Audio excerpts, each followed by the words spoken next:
Well, good morning, everyone. Welcome to this morning study. And before we begin, let's have a word of prayer. Dear Father in heaven, we are thankful that we can be here again this morning. We invite your presence into this study, into our hearts, into our minds, and that you can unite us through your Spirit, that we can see clearly in your word the purposes that you have for us. We know the time that we are living in this world and the speculations that exist regarding Sunday law and all these different events. But we know, Lord, that your word is sure and that you have unfolded to us our purposes, the responsibilities that we have to warn the world and to reflect your character. And so we just pray that the things that we study will continue to draw us closer to you. And we ask this in Jesus' name. Amen.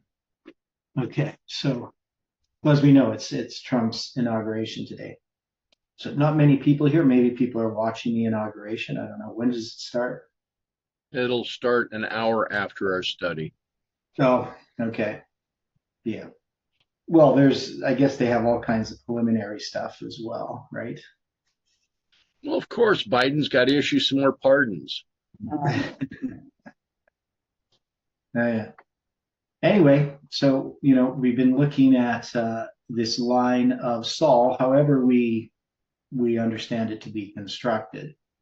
I'm sorry, but I gotta ask you a question to White. Yeah, Can he pardon himself? I don't think that's ever been attempted. I don't know. It doesn't really matter. He's too old and senile to convict him according to that whatever that was investigation or so.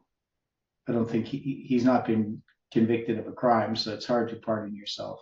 Well, the thing was, and this is to keep in mind with those that he has so far pardoned, his son, Fauci, the January 6th committee members, all of them can still be called before Congress, and now they have no way of being able to avoid answering very pointed questions. Oh yeah. So Fauci was pardoned too. What was that? Fauci was pardoned. He pardoned Fauci as of last night.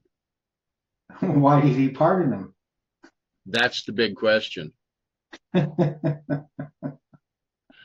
Yeah. what was even more fun was that he's pardoned all of the January 6th committee members to try to keep them safe from any retribution. And now it just opens the door that they have to testify as to what they knew and when they knew it. Yeah, that seems kind of counterproductive, but How can you pardon somebody they hadn't convicted of a crime? Well, okay, let's use an example from 51 years ago. Richard Nixon stepped down. Gerald Ford became president. What was the first act that Ford did? He pardoned Nixon. Even though it was assumed that he was behind everything that went on with Watergate, he issued a full and complete pardon of Nixon. Nixon had not been convicted of any crime. So Biden made the choice. He decided that Fauci had to be pardoned. Why? We don't know. But it opens an interesting door. yeah, it's kind of strange. So Anyway, so this yeah. this with the line of Saul is going to get real interesting, especially with everything else that we're looking at. Whether we're looking at the dark asses, how we're looking at all the rest of this with the way that we've been approaching this. Mm-hmm. So what are you suggesting? I'm reiterating that this is going to be a very revealing line. Yeah. Well, and it has been. I mean, Kelly, him and I were talking about it last night. We just say, everything just falls into place when it comes to Saul and FFA. Like it's It's not like we have to force anything to fit. Right. Yeah. So anyway, we had looked at each of these chapters as far as how they line up with these waymarks. So we had gone back, looked at chapter 10, looked at chapter 11. We're still kind of looking at chapter. And of course, we know we could expand each of these chapters as a line. So when Saul ends up defeating the Ammonites, so part of the problem we have here still is that we can zoom in. We could take the whole story of Saul and the Ammonites, create this line, and we could fit it into, it fits into what happened in this movement during that, we'll say the Levitical chiasm. It fits into that whole history, dealing with, Parminder's movement and so forth. But we can zoom out. And so when we look at it on the line of FFA, we have this big line at the bottom. So part of the, I don't know if the problem is the right word, but when we look at this line of FFA, we see, well, obviously we can take these events and we can line them up. Here, in a sense, we're lining them up with Jeff rising as far as his message. Right, so his message is developing. The first angel arrives in 1989.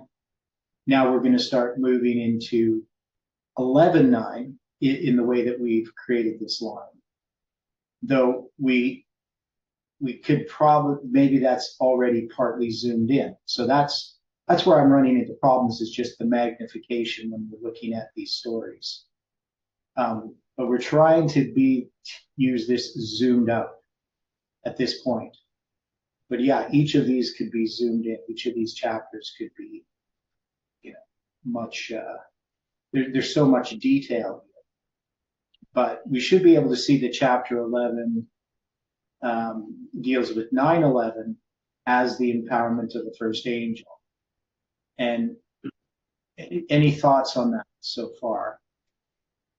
So that's what we're looking at. So you kind of got to keep this chart in mind.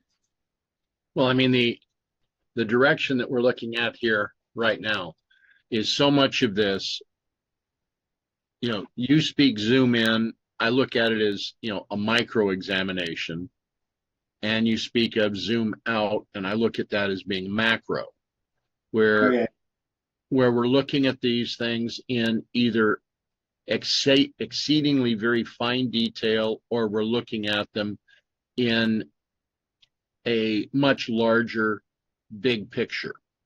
Yeah. So I'm trying to stay more zoomed out, right? Right. But there's always this temptation to zoom in and look at a lot of these details and apply them within some of the stuff that happened in that 777 days period. But I'm trying to stay away from that at this point, just to get this bigger line.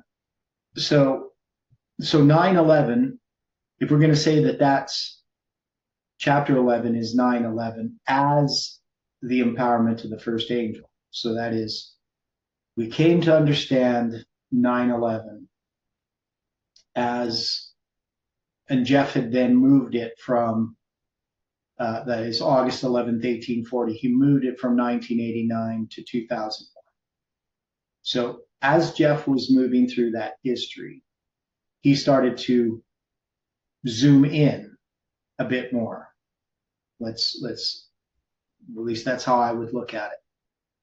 Because before he had a line that was much broader. He had the 3 waymarks. He would have the time of the end, the Sunday law, the close of probation. I mean, that's initially how he had the line.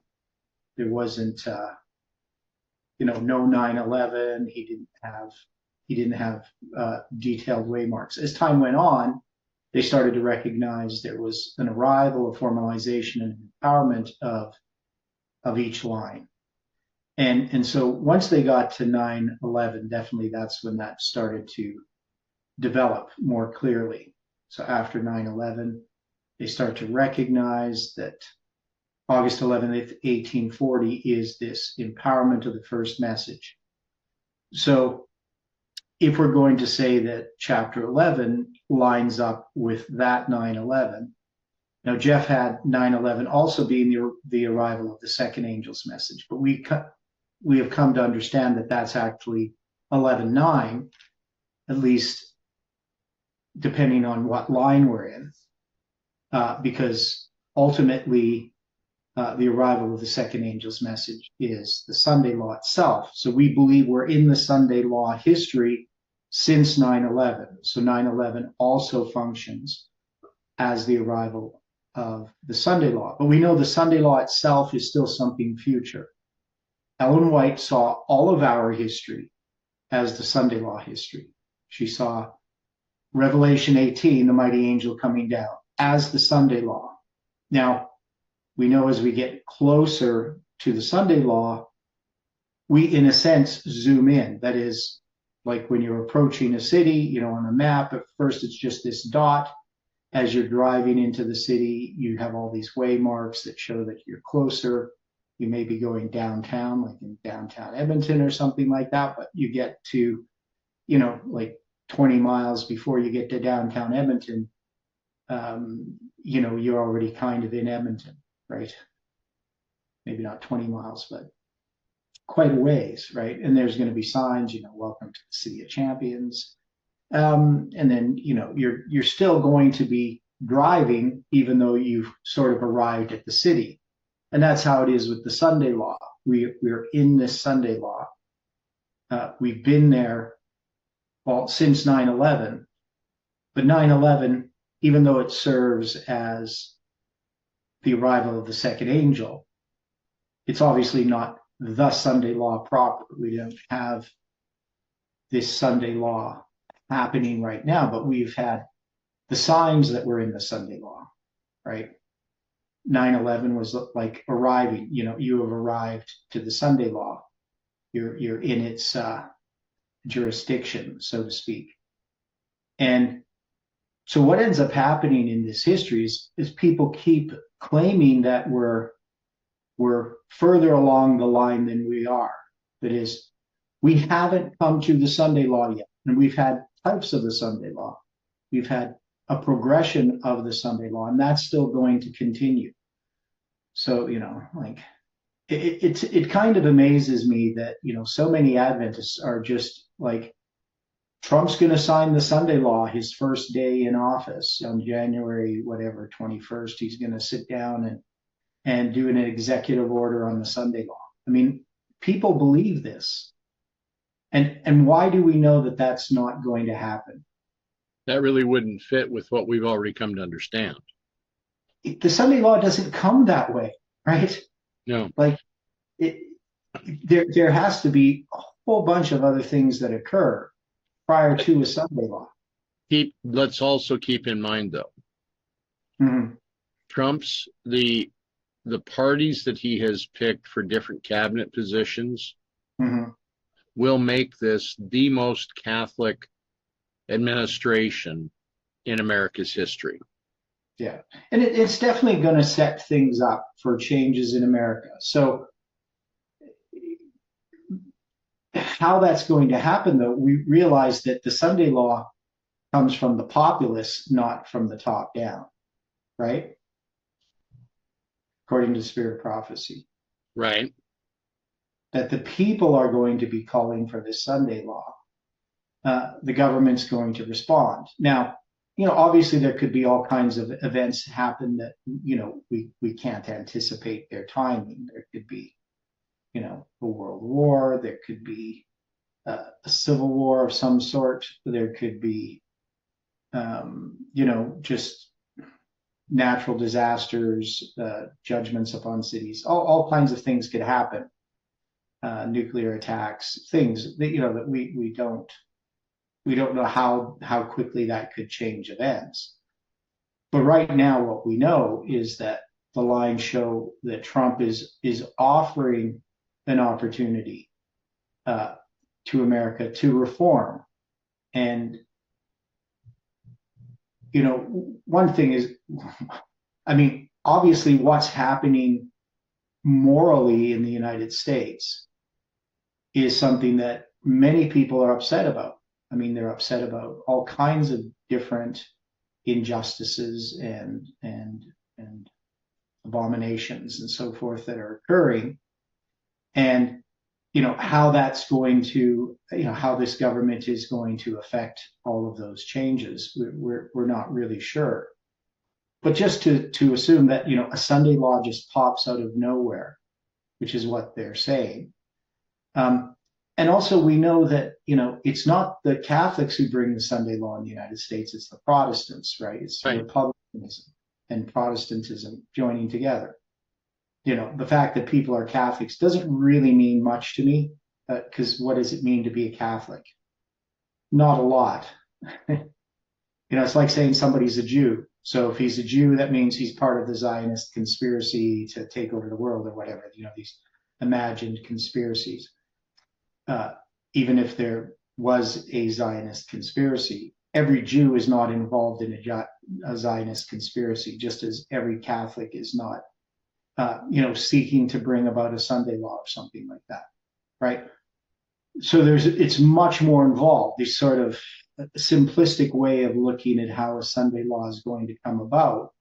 Part of the problem I've always had as a Seventh-day Adventist is, how do you have that happen? Especially as society becomes more and more secular. So, we would often look at, well, maybe there's going to be some disaster or some economic collapse or whatever is going to happen, that people are going to say, we need to return to God. And I think that's going to be progressive. So I think there is some kind of revival happening, a true and a false sort of at the same time. The one sort of Christian revival is more a political Christian revival. There is a Christian revival that appears to be more genuine, where people are seeing themselves as sinners and, changing their lives personally, rather than seeking to change other people's lives by forcing religion upon them. But definitely we know that's going to happen, that we are going to have religious laws and religious Sunday laws. So, but that can't happen yet. How soon? Well, depends on how events unfold. Definitely, we couldn't expect that tomorrow there's going to be a Sunday law in the United States. It's just not going to happen. And even if there's maybe we should, make it so that people can, have more freedom to go to church on Sunday, their jobs and so forth. There might be, as time goes on, a return to, Sunday in some ways. It's still not truly what we would call the national Sunday law, right? So, I mean, if you have, places deciding to have blue laws that are going to make it easier so people can go to church on Sunday, Sunday morning or whatever, that's still not truly the Sunday law that we're looking for. But we know that it's going to move towards that progressive, however that's going to happen. So anyway, it's, that's the time we're living in for Adventists. But when we look at this Sunday law, getting back to more of our line, we know that Sunday law is still future, and that there is a lot of things that have to occur.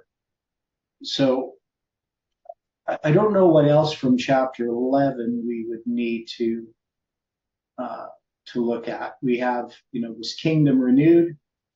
One question. Yep. Mm-hmm. In the symbolism that we have been considering, when Saul took a yoke of oxen and hewed them in pieces, Yeah.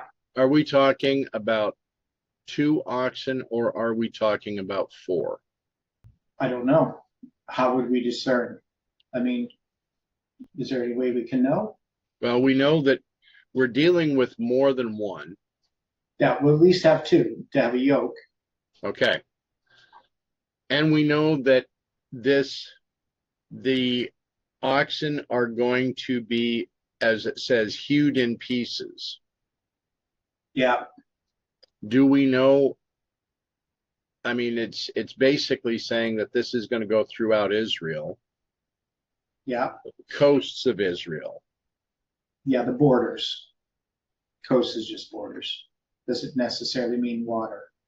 Now, the translators, when they were looking at this verse, their support for this was Judges 19:29. Yeah. Which we have in that he's going to, the concubine that he's going to divide into 12 pieces. Yeah.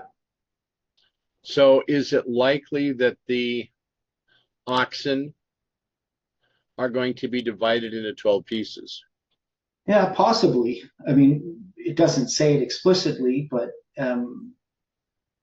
obviously he's going to be sending it, I would believe, to the different tribes, but it is possible he sends it, divides it even more. I don't know.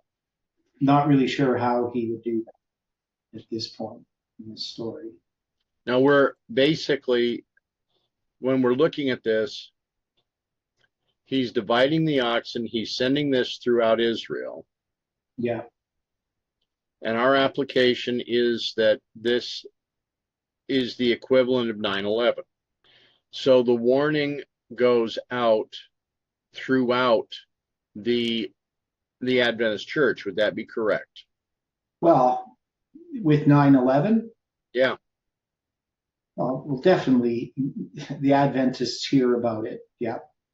I mean, and especially I think with Adventists, I think most Adventists at 9/11 are going to recognize it's an important event. But also, I would think that there wasn't many Adventists, especially conservative Adventists, who would have known about Testimonies 9/11 and initially have some interest in that. That this mighty buildings in New York, or the great buildings in New York, falling down. Now, the question is, if this is a call to a war against the Ammonites. Now, we're primarily looking at this as about Jeff, right? So Saul represents FFA. Right. And FFA does give a message that goes out to Adventism regarding 9/11, as it is connected with the woes. So that's the way that I would look at this. So is that kind of what you're saying about the message that FFA gives to Adventism? Well, that's part of it, yes. Okay. Yeah, so that's one way in which we can see that this is connected to 9/11 as the empowerment of the first angel.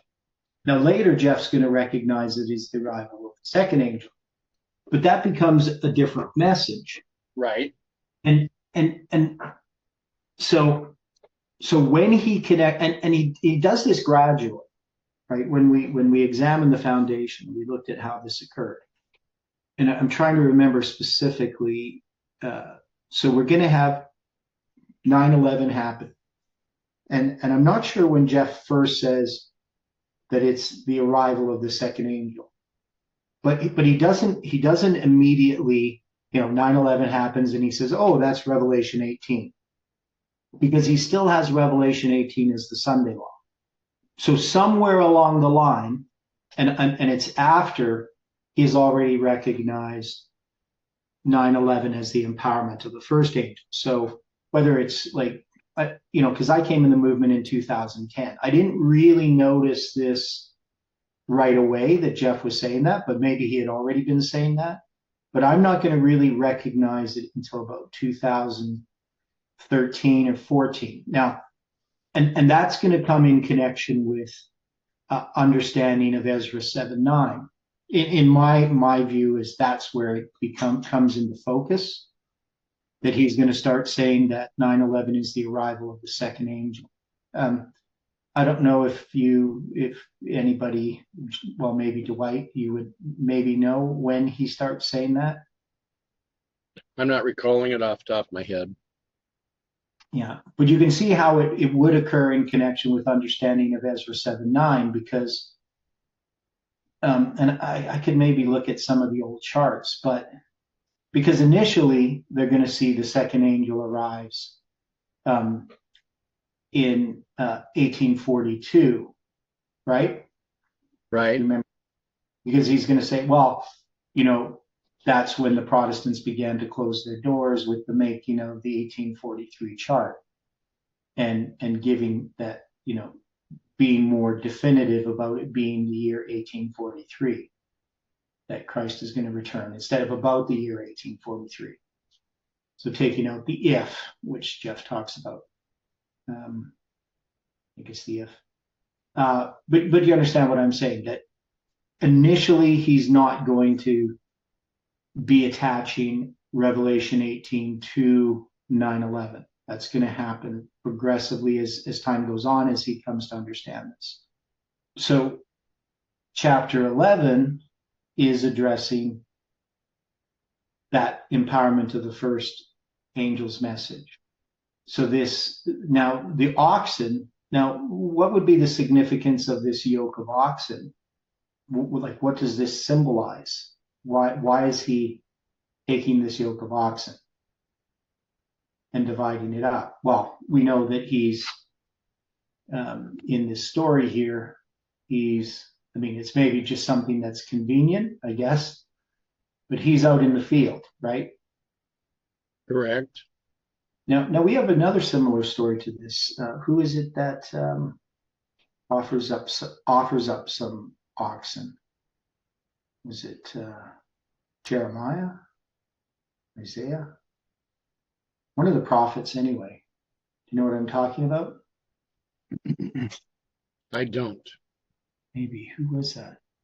I don't know. Maybe I'm getting this. Well, in this situation, by dividing a yoke of oxen, this becomes Elisha's plowing with 12 yoke of oxen. okay. That's the one, and he's gonna kill the oxen, and burn the plow, and cook the meat. Okay, that's the one. If Elisha was plowing with 12 yoke of oxen, that's 24 oxen as a minimum, right? I would guess. Yep. So he himself was driving the 12th pair. So Elijah went there and found Elisha, son of Shaphat. He was plowing with 12 yoke of oxen, and he himself was driving the 12th pair. Right. So that's 1 Kings 19:19. So if we go, is that right? Is it 1 Kings? 2 Kings? No, I don't know. Where am I? What is this here? How am I? 1 Kings. Oh, 1 Kings. Yeah, it's 1 Kings. Why didn't I see it there? The call of Elisha. There it is. So he departed thence, found Elisha, the son of Shaphat, who was plowing with 12 yoke of oxen before him, and he with the 12th. And Elijah passed by him and cast his mantle upon him. And he left the oxen, ran after Elijah, said, let me, I pray thee, kiss my father and my mother, then I will follow thee. And he said unto him, go back again.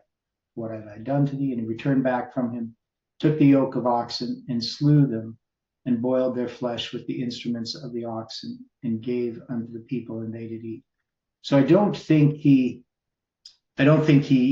so there was 12 yoke of oxen, which is really interesting. But he's just plowing with one of the yoke of oxen, right? And it appears that is the yoke that he's going to kill, not all 12 yoke, right? All right.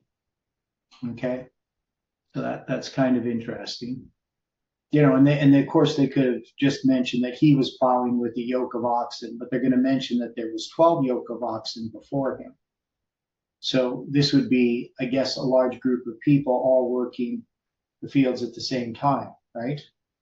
All right. So not really quite sure, you know, what this situation is, but he's obviously, if they have 12 yoke of oxen, whoever he's working for, which would be his father, they're obviously fairly wealthy, right? Right. The yoke of oxen in any time was not cheap. Well, it was a major way of being able to support yourself too, isn't it? Yeah. Yeah. Okay. Anyway, that's pretty interesting. Story of 12 yoke of oxen. And then it's going to be with the 12th. So In other words, he was plowing with 12 yoke of oxen. He slaughtered one yoke, so that left 11. Yeah. Is this a forerunner in symbol of the disciples? Well, yeah, definitely it foreshadows it.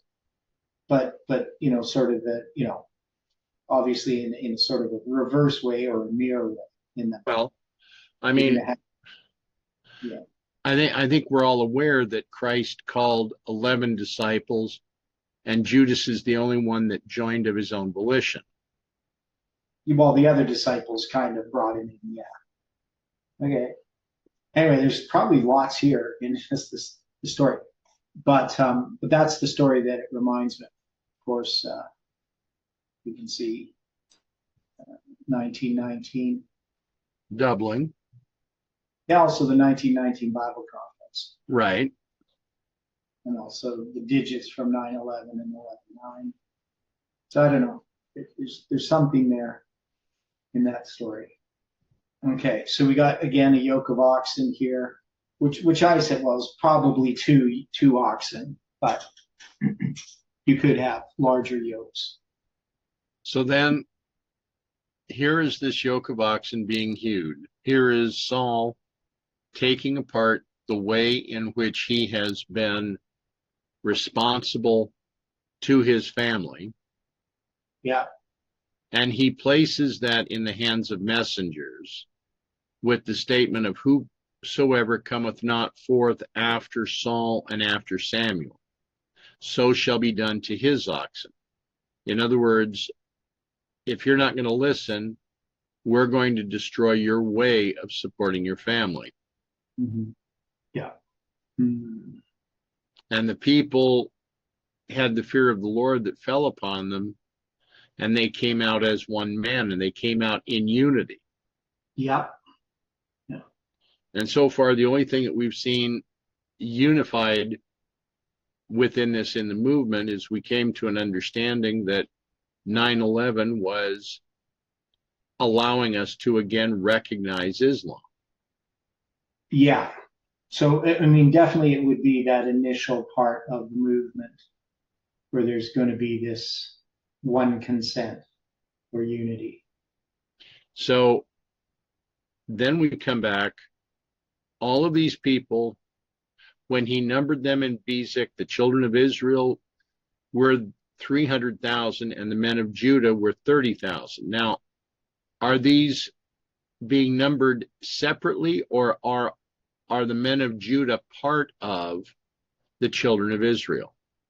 Yeah, so we kind of came to the conclusion, I think, that they were, well, we discussed it, so that they're actually separate, but I fluctuate back and forth between. I'm not certain whether this is 330,000 or it's 300,000 and the 30,000 are included. But I think probably it's 330,000. But I'm asking, the reason I'm asking the question, we a while back were establishing that there was a relevance with Acts 27:37, because they had a number on that ship that was 216,000 souls. mm-hmm. And we would back off from them the number of 3, so we had 273, right? Yeah, so 276, and then we end up with 273. So there's the 3 priests and the 273 Levites, and we connected that with Numbers 3. So we have these, as it's being said here, 300,000. If we were to break that where it was 270,000 plus 30,000, we have the digits of the 273. Yeah. But so I mean, that's possible. I just don't know specifically. There's no way of knowing that I can see in how it's worded that we can we can draw a definite conclusion on that. But we do have it in this verse, this numbering. So, of course, the numbering, like in the book of Numbers, they're numbering, the Levites and so forth. And then we have them numbered in Bezek, right? And so Bezek means lightning, exactly what, right? So like a flash of lightning, that's what it is. Is there some symbol there that we can understand that? I mean, lightning comes suddenly and unexpectedly, doesn't it? Correct. That sort of represent Islam in that context. Does it also represent sudden wisdom? I don't know. We might do it that way nowadays. Like the idea struck me like lightning, but I'm just thinking here, the fact you got this numbering that is occurring here. And we have the symbol of August 11th in the verse 11:8, right? So I'm just wondering if that's what this is referring to. Obviously, the 300, that symbol represents Gideon. Yeah, so there could be lots of symbols here. It's just exactly how to. I don't know. Any other thoughts on that? But it's kind of interesting. This number, the lexical number of the verse, right, is 105 years. If we just take it as days, so it's 105 years and 15 days. I don't know, is that significant in connection with Islam? Not really, but you got the 10th day of the 5th month symbol. You got 15 days. Yeah, I don't know. Just so anyway, could this have something to do with the understanding of Islam being presented as a message? Now, the next verse, of course, is 11:9, which of course relates to 9/11. And they said unto the messengers that came, thus shall you say unto the men of Jabesh Gilead, tomorrow by that time the sun be hot, by the time that the sun be hot, ye shall have help. And the messengers came and showed the men of Jabesh, and they were glad. So can this relate to, the understanding of Islam and the men of Jabesh Gilead being given this message? Does this have to do with the message about 9/11? Is there more symbols that we could look at? And we got 330 BC. Angela says Alexander the Great. It just seems like the symbolism that we're finding within this chapter is huge. Yeah, no doubt there. Now we recognize in 1 Samuel 11:11, yeah, that with the verse number itself, we have a doubling. So is this another symbol of the second angel's message? Well, yeah, it is a symbol of the second angel's message, even just being 11:11, because it ties us to Daniel 11:11, but it also ties us to midnight, right? Because you have the 11 generations to the flood, 11 generations to entering Egypt, right? Or the patriarchs, right? So Jacob entering Egypt, he's the 22nd generation from Adam, right?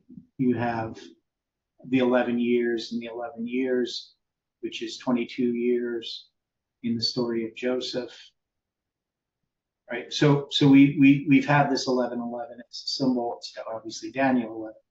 It's where we first notice it. So yeah, so 11:11 becomes important. Now here in this verse, so it was on the morrow that Saul put the people in 3 companies, right? And we noted that companies there is that July 18, 2020, digits, numerals, which means 3 heads, right? That's Rosh. And they came into the midst of the host, and in the morning, so you got the word midst there as well, right? That is a bisection, by implication, the center. Okay, and even refers to the middle or midnight. Okay. And slew the Ammonites until the heat of the day. It came to pass that which remained were scattered, so that the two of them were not left together. So here we have this dividing of two. So they're divided in that sense. We also have, a remnant and the scattering as well mentioned in that verse. So Right. there's lots of symbols just in this verse alone that puts us at the center of the chiasm or midnight. So those are all things connected with the second angel's message. So, I mean, we're moving from, 9/11 to being Islam. So if we were looking at this verse as a line itself, I mean, we definitely could create a line from, or not this verse, this chapter. We could create a whole reform line just with this chapter. But as it stands on its own, we just have it as 9/11, dealing with the empowerment of the first angel. But you can see that there are symbols here that we could place as the arrival of the second as well, right? So that's part of the problem, because you have so many symbols in each of these chapters that refer to everything on a line, all of the waymarks in a reform line. And the question as well, should we just look at this as its own reform line, or are we going to just say that it's attached to 9/11, as the empowerment of the first angel, which is what we've done. But even here now, this renewing of the kingdom in these next verses, again, you could see how that would end up dealing with the end of a line, right? So if we had a reform line, we could see that this is the arrival of the third angel's message. So even within this line itself, it progresses through, or this chapter itself, it progresses through a line. But we're still saying that this chapter represents the empowerment of the first message. But it is a message that's given, and that message includes the whole reform line, right? Because the message that's given is the everlasting gospel. So it should have all the characteristics of a reform line. Does that make sense? Yes. Okay. So even where he says, "Come, let us go to Gilgal and renew the kingdom there," and the people went to Gilgal, right? So, but we can look within the movement and see that this shows this united message that the movement had at one point, right, regarding 9/11. Now, then we had, so if we move to chapter 12, we have Samuel's farewell address. So this is where he talks about the fact, well, you've rejected God, and now you're going to suffer the consequences of having a king, right? So there's lots of warnings and so forth in here. So let's go through this, see what we find. Samuel said unto all Israel, "Behold, I have hearkened unto your voice in all that you said unto me, and have made a king over you." Right? So this is something that the people requested, and he listened, so they have a king. "And now behold, the king walketh before you, and I'm old and gray-headed. And behold, my sons are with you, and I have walked before you from my childhood unto this day. Behold, here I am witness against me before the Lord and before his anointed. Whose ox have I taken, or whose ass have I taken, or whom have I defrauded, and whom have I oppressed, or of whose hand have I received any bribe to blind mine eyes therewith, and I will restore it you." Now we're saying that Samuel represents the historic message of Adventism in connection with the Bible and the spirit of prophecy, and the pioneers and all of that, right? Do we agree with that? Restate your question, please. Samuel represents a message in connection with the Bible and the spirit of prophecy in the history of Adventism, right? Including the writings of the pioneers. It is this historic inheritance that's been given to this movement.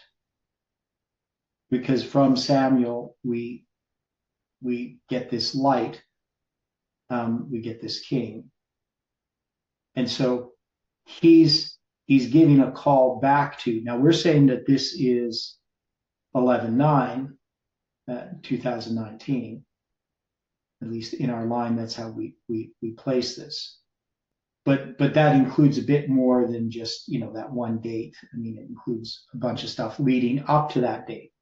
So we're saying that this is a message that's given to us from the past, and this message is the arrival of the second angel in our history within the movement.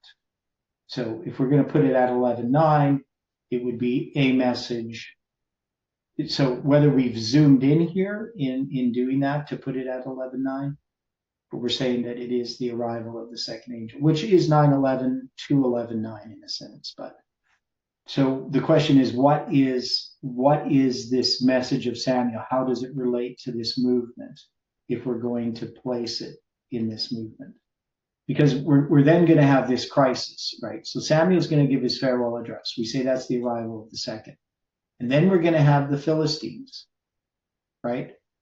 So this situation of the Philistines, first you're going to have Jonathan. He's going to smite the garrison of the Philistines, right? Saul's going to sort of take credit for that. Saul's going to do this unlawful sacrifice, right? So we've connected this to FFA in connection with time setting and so forth. Then you're going to have Jonathan defeating the Philistines, right, with his armor bearer. And so we have to place that in this history. We place it on the line, but we have to relate it to our line, which we're going to say has something to do with the dates that we have, November 9th, July 18th, and so on, right? Right. So that's how we've done it. And then we have the Lord rejecting Saul. So in our lines, exactly where we would place that,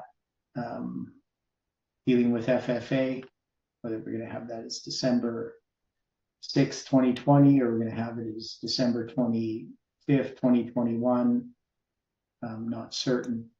And then you're going to have David anointed king. So this is going to happen afterwards. Now, after David's anointed king, you're still going to have Saul asserting himself as king, right? He's still going to be king, but he's not really the legitimate king. And so we should be able to see how this would relate to Jeff and FFA in the time that we're in. That's basically how we've understood it so far in our assessment of these things. We haven't got to David yet, but so if we put this as 11:9, we're going to have this reminder of regarding the message that's going to happen in connection with November 9th.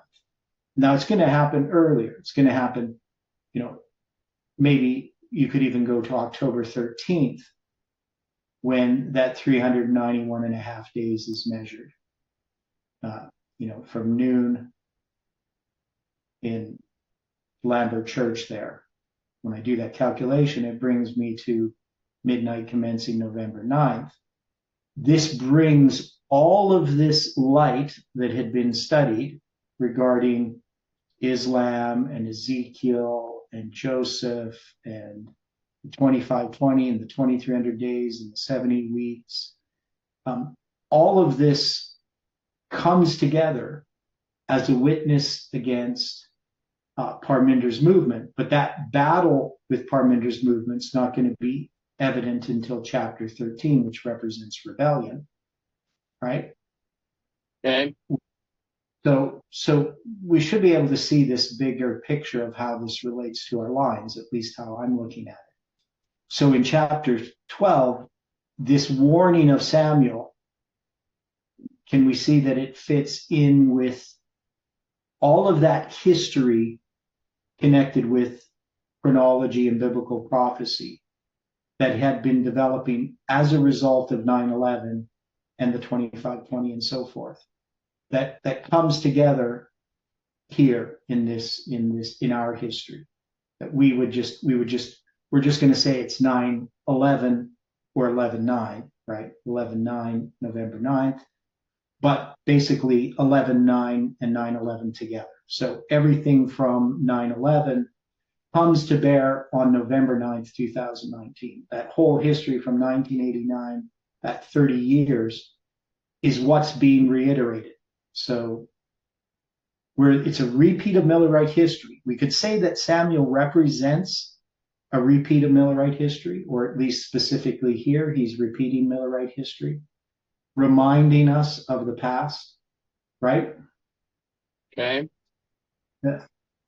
So he's giving in this address, right?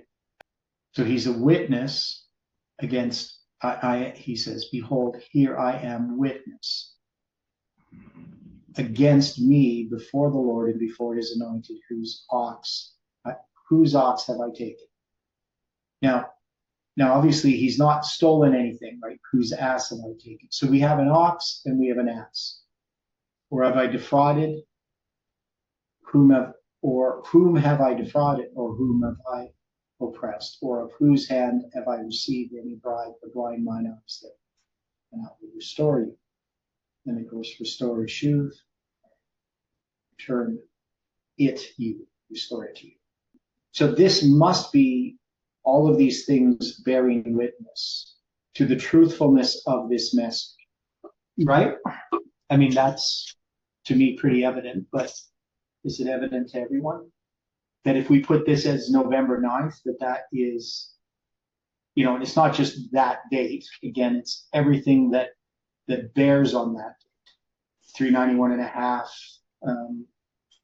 all of those things, all of the whole line that, even the 777 days from September 23rd, 2017, where July 18th is first presented as a symbol of the prediction before midnight, and that 777 days before November 9th would also be a witness, right? So all of these different things that help us understand that November 9th, 2019, even though it was a symbol that is given by Tess and Parminder, the purpose that they gave it is different than the purpose that God had for it. So God's going to use that in his purposes to bring us back to the foundation of our message, because Parminder's trying to pull us away from it. And that's going to be manifested in this battle with the Philistines.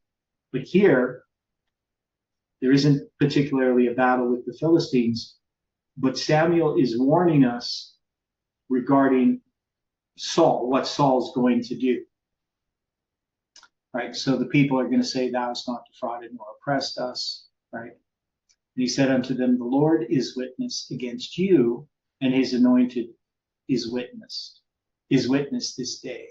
Now, of course, the anointed here is Saul, being the king, that ye have found aught in my hand. And they answered, he is witness. And Samuel said unto the people, it is the Lord that advanced Moses and Aaron, and that brought your fathers up out of the land of Egypt.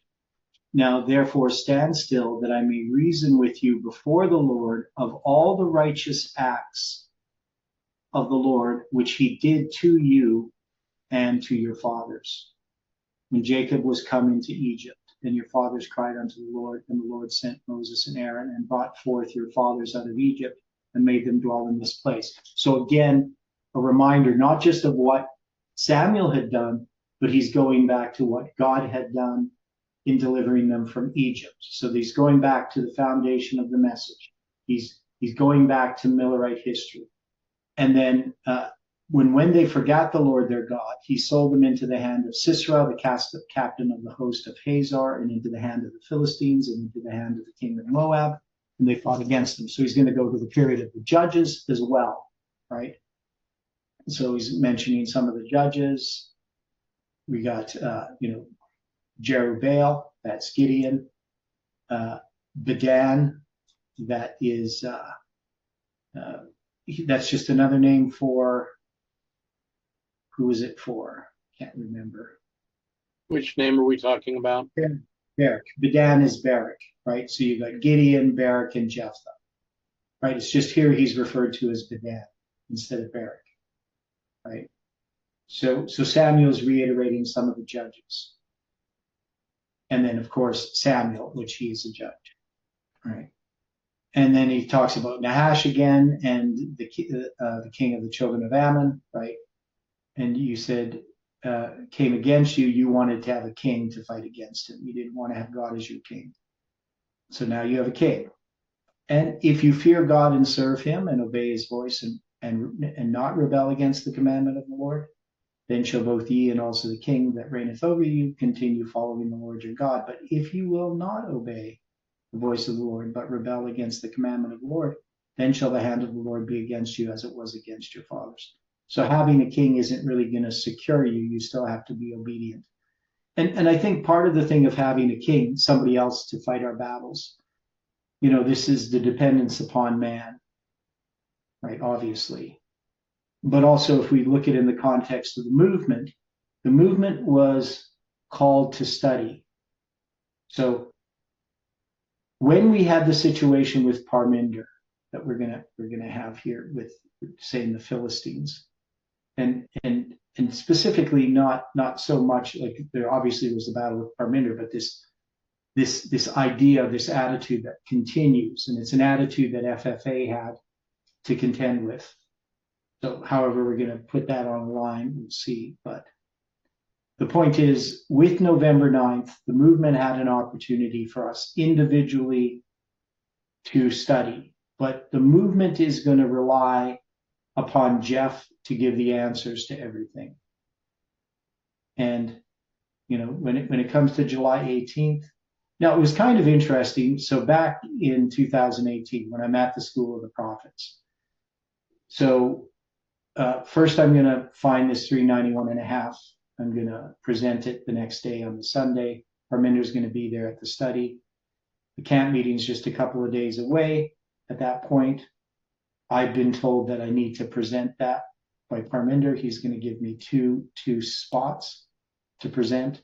I already had notes and 2 spots to deal with the Week of Christ study, but I got 2 more spots, and I was supposed to address the 391.5, which I did, and even presented a shorter part as well during one of Parminder's presentations, because I found more.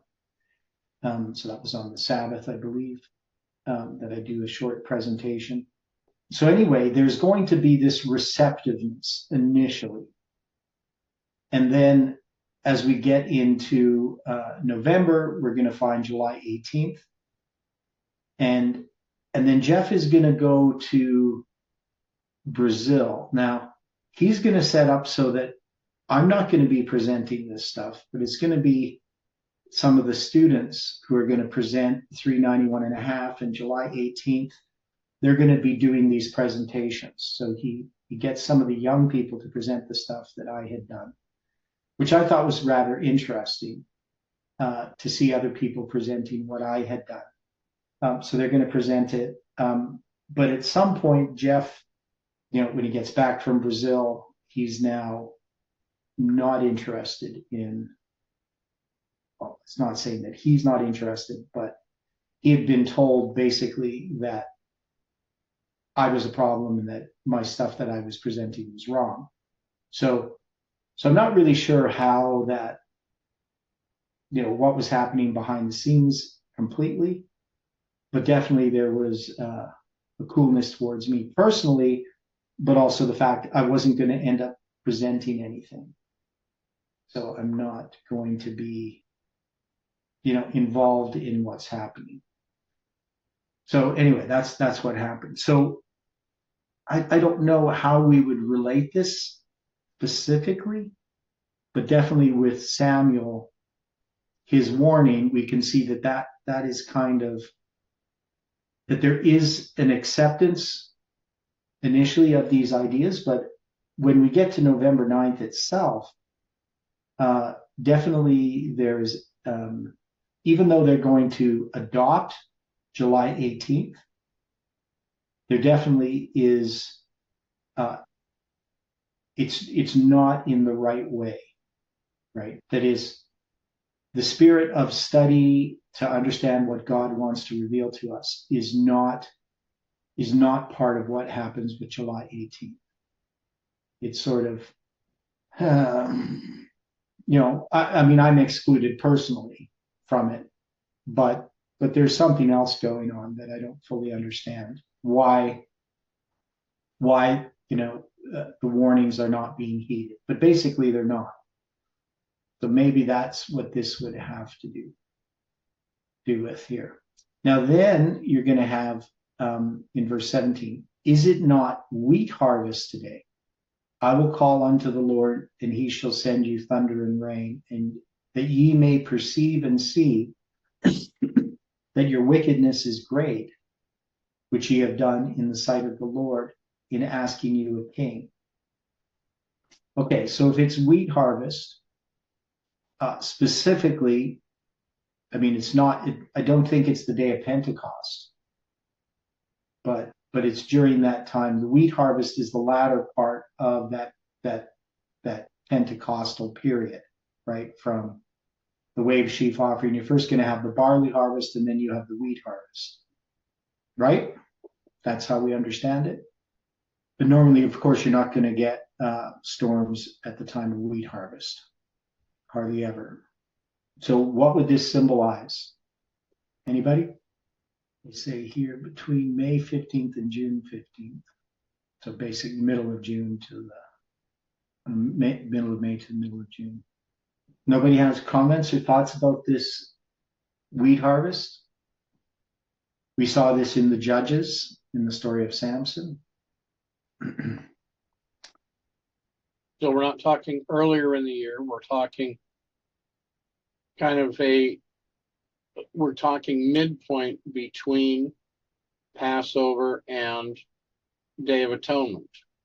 Well, no, it's in the spring. It's in, it's before Pentecost.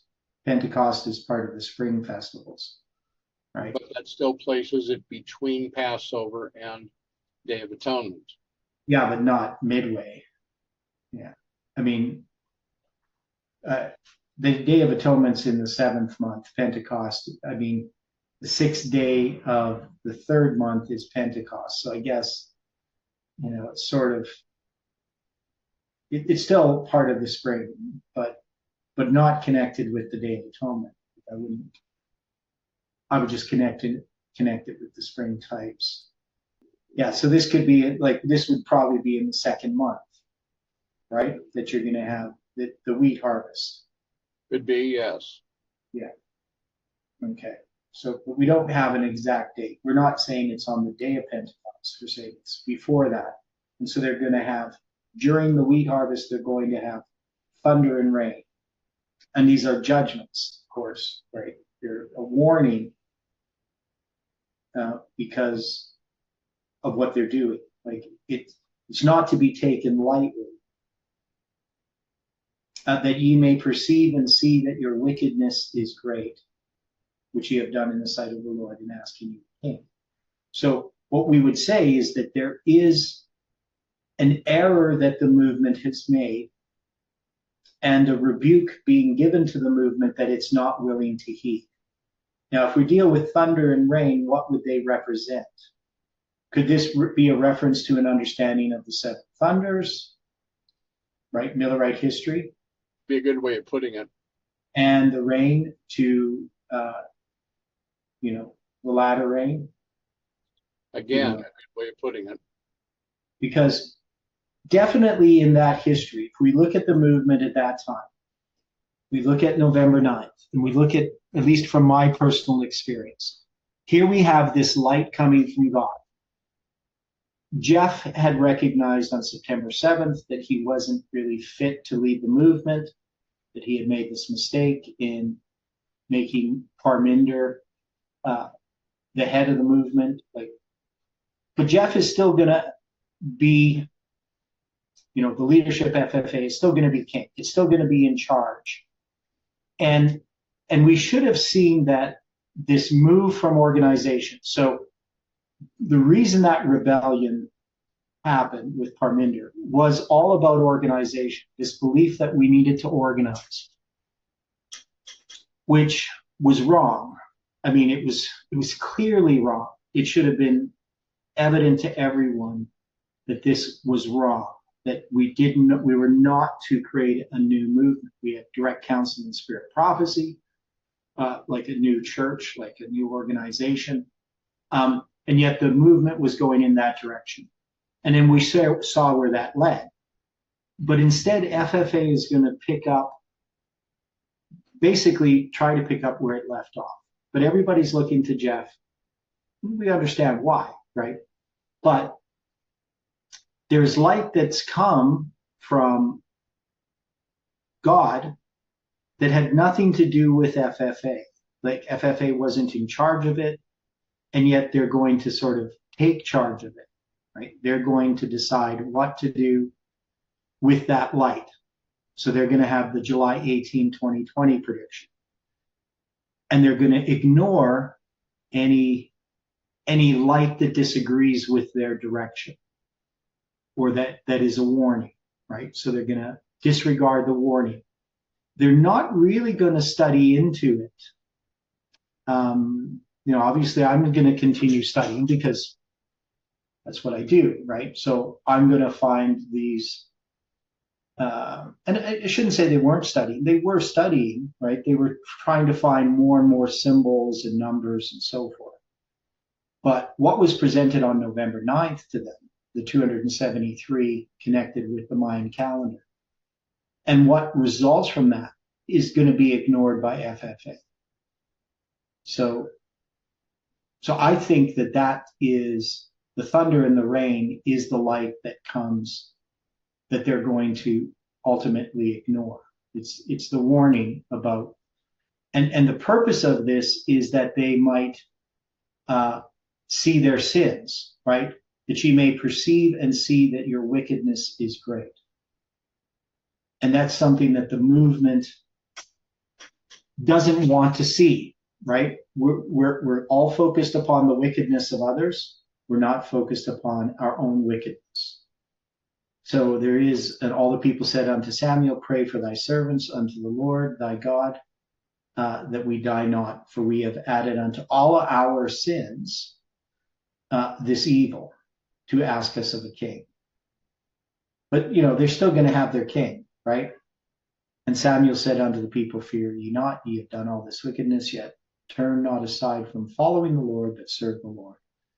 Right? So just more admonitions regarding following the Lord, right? That you have to continue to obey God. But if ye shall do wickedly, ye shall be consumed, both ye and your king, right? So it's just, you have to obey God, and there's a result if you don't. So having a king isn't going to help you. Can we see that this fits with what we're talking about in that history, dealing with November 9th, 2019? Is that the warning that's being given?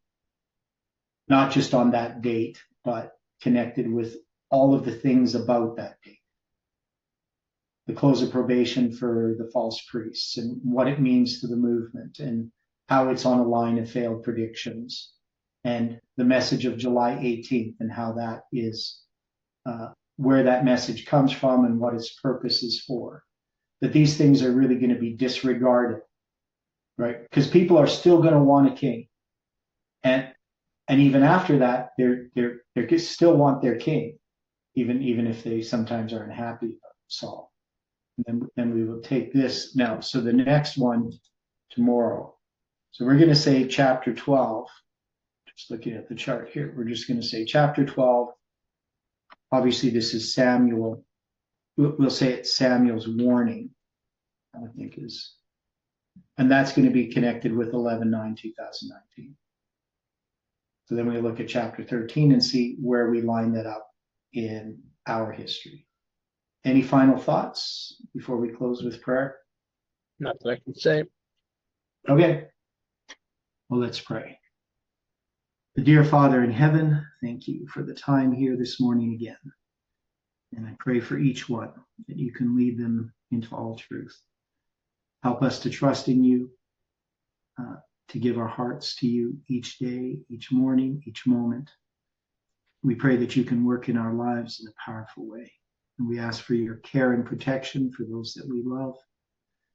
and those that we minister to. Help us, Lord, to recognize the opportunities you give us. Bring us together again to study and help us to think about these things throughout this day. And we pray this in Jesus' name. Amen.